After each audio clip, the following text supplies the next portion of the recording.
I'm Jason Vieaux, and you're watching a lesson from the ArtistWorks Online Classical Guitar School, presented by classicalguitar.org.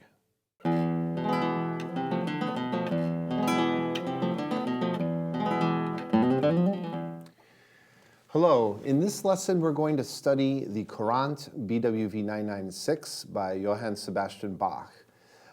This is a particularly thorny piece because it has a lot of notes, a lot of ornaments, and a wide variance of subdivisions of the pulse.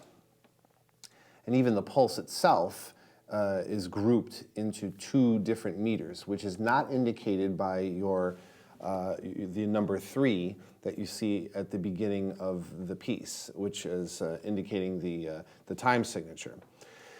And it's vague for a reason, because in this highly French stylized Courante, the French style was, of course, they have a lot of ornamentation and a lot more rhythmic complexity than, say, in Italian Courante, which is more flowing, just more straight eighth notes or subdivisions of the pulse in a more of a flowing style. The 3 is a bit more vague. You notice they don't say, it's not marked as 3-2 or 6-4, because it's both of them, and depending on the measure that you feel, that you play. And so I'm going to give you 2 examples where the measure and these 6 quarter notes are grouped into 2 large beats. In other words, 6-4, 1 and 2 and So those, in other words, those quarter notes are grouped into 2 large dotted half notes. And then I'll give you another example of a few measures that happen in a row where those 6 quarter notes are grouped into 3 equal beats of a half note each. 1 and 2 and 3 and 1. So we'll go to measures. Those measures are measures 6. Let's see. No, measures 4, 5, and 6.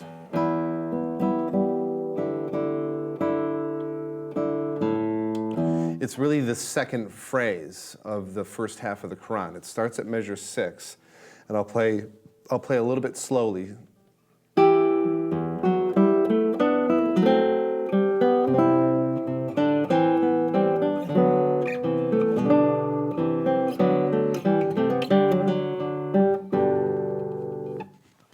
Those measures are clearly grouped in 3 half-note pulses.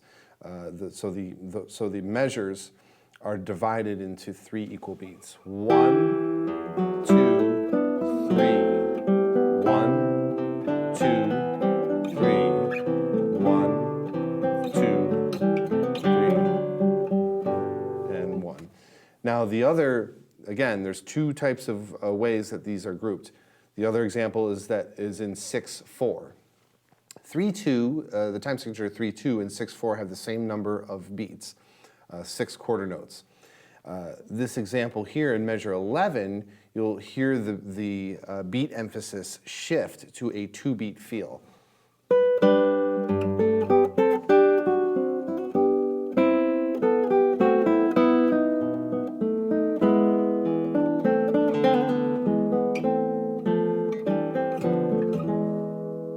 So clearly, even though it's not really indicated by the time signature, clearly that must be felt in a 1 and 2 and So that piece of information is essential to understanding how to play the Courante and how to phrase it.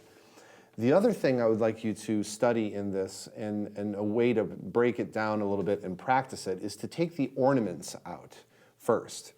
This piece there's a lot of performances out there that are not rhythmically very accurate. And that's understandable. It's because it's just very, very difficult. As I said, if this was an essay, this would have a lot of very tough sentences that would be very difficult to articulate. A lot of sentences that are quite a mouthful here. So if we take that, let's look for an example here. If we take the first line, that first measure is like one of the toughest things in the entire first Lute Suite, and we take those ornaments away, it'll be a lot easier to be able to understand the rhythm as you play it. So, for example, I'm taking the ornaments out of measure 1, it would sound like something like this.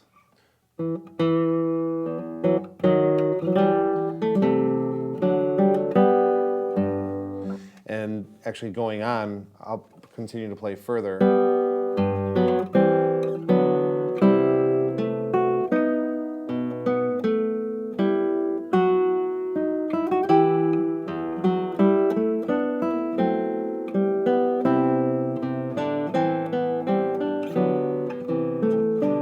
So on and so forth. And with some of those trickier measures with a lot of ornaments in it, it really helps me to more clearly understand the rhythm. And then you can practice those ornaments on, separately, one at a time. You have that mordant in the beginning. That second beat in the first measure is a real bear. It requires a very light touch. By the way, on the third beat, on the third quarter note of measure 1, I recommend I, M, A, P. It's a little bit of a move that you have to work with in the right hand. But it's really the only way to get to, it's a really good way to get those super quick 30-second notes out. You want to play the trill on beat 3 fast enough so you have a little bit of wiggle room to play the quick 30-second notes right after.